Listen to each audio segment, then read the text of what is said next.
Так, еще у нас шестое. Ля ибрата лиддаляля. Шестое. Ля ибрата лиддаляля. Далалати фи мукабалати тасрих.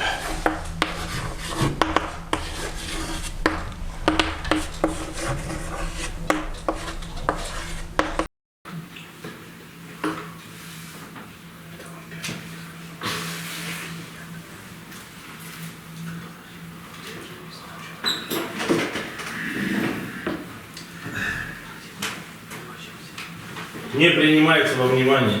Что там сказано? Лиддалалати.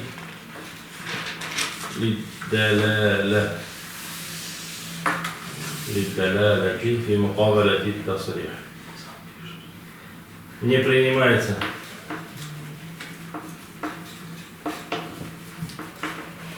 Во внимание.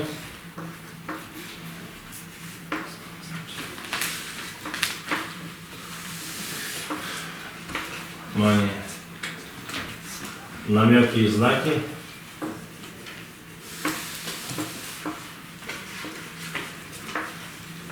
Если есть явный признак.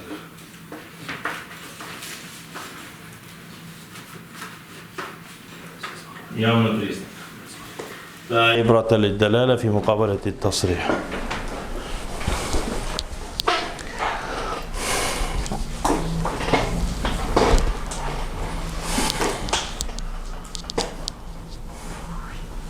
Не принимается во внимание? Не принимается внимание намеки и знаки, если есть явный признак.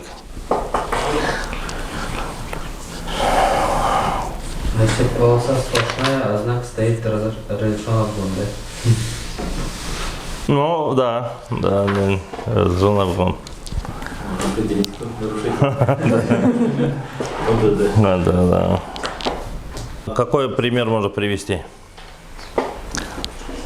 То есть у нас есть явное что-то, точное что-то, и рядом с ним идет противоположное,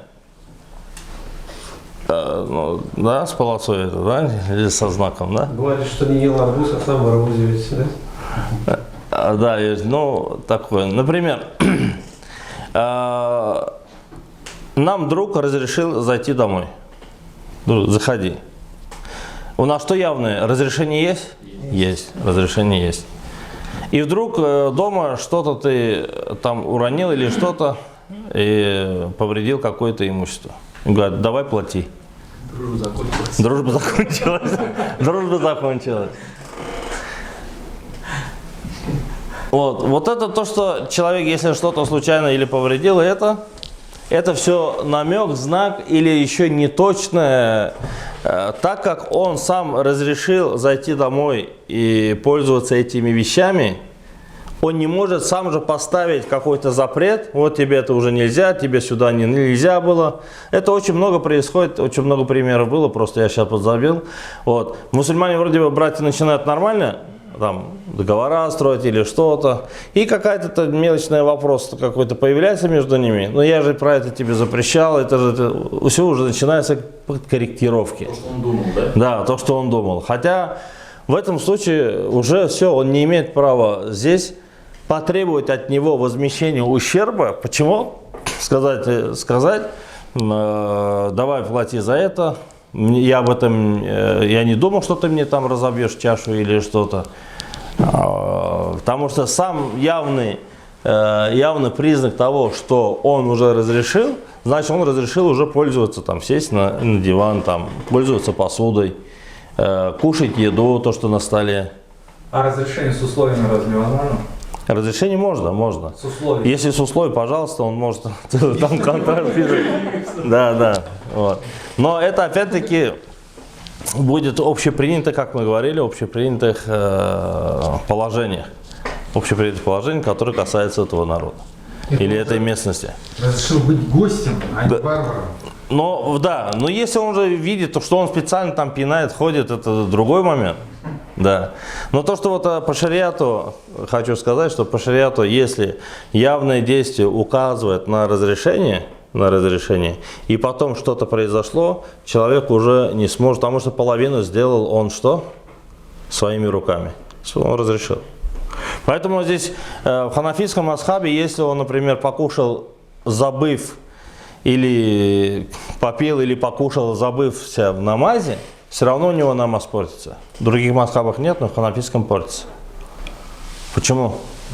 Потому что половину дела он сделал сам, не по забывчивости. Он себе в карман положил еду, подготовил все условия для этого. И потом уже где-то случайно в намазе зашел в карман и покушал. Или, допустим, жвачку жует и проглотил во время намаза. Говорит, о, по забывчивости или по ошибке.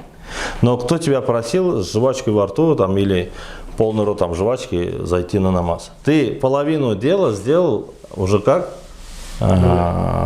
Осознанно, зная об этом, что есть риск того, что ты можешь проглотить и испортить намаз. Или заходишь в бассейн, то же самое в ханафитском мазхабе. В других мазхабах не портится, в этом в ханафитском портится. Случайно проглотил воду во время бассейна, там, купался. Готово случайно. Но ты половину уже дела сделал, ты зашел осознанно, знал, что есть, скорее всего, вероятность того, что вода может зайти. Из этой же категории в ханафитском мазхабе у пьяного человека талак совершается, в других мазхабах нет. Ураза портится. У пьяного человека, если он говорит пьяный, там приходит домой, талак, все. Все остальные мазхабы говорят нет. У талака он как сумасшедший, вернее пьяный как сумасшедший, у него талак не будет правильный, ханафиты говорят, будет правильный. Потому что он это делал все осознанно. Начало дела, то есть половину дела он сделал осознанно, знал. Другое дело, его там напоили там или что-то там, или он все-таки был вынужден, у него сильная жажда, был вынужден пить вино там и опьянел. Или же подумал, знал, что это лекарство, попил лекарство, опьянел. Это другое, да? Но если он собственноручно принимает алкоголь, а потом дает после этого талак, то этот талак случается. Почему? Потому что половину дела сделал, а уж осталось там чуть-чуть добить. В карман набил себе семечек, осталось чуть-чуть намазать, чуть-чуть добить. А? В таких случаях ханафитский мазхаб это правило очень сильно соблюдает. Если явный признак того, что человек сам совершает тык-тык-тык, и чуть-чуть где-то какая-то есть уже вроде бы спорный момент, и это вот этот явный момент, нельзя просто из-за намека или вот маленькой доли выполнения действия убрать полное явное действие. Понятно? Потому что явные его действия указывают на все. Если друг пустил, значит его явное действие было на разрешение. И что-то, если что-то пошло не так, это уже его не касается.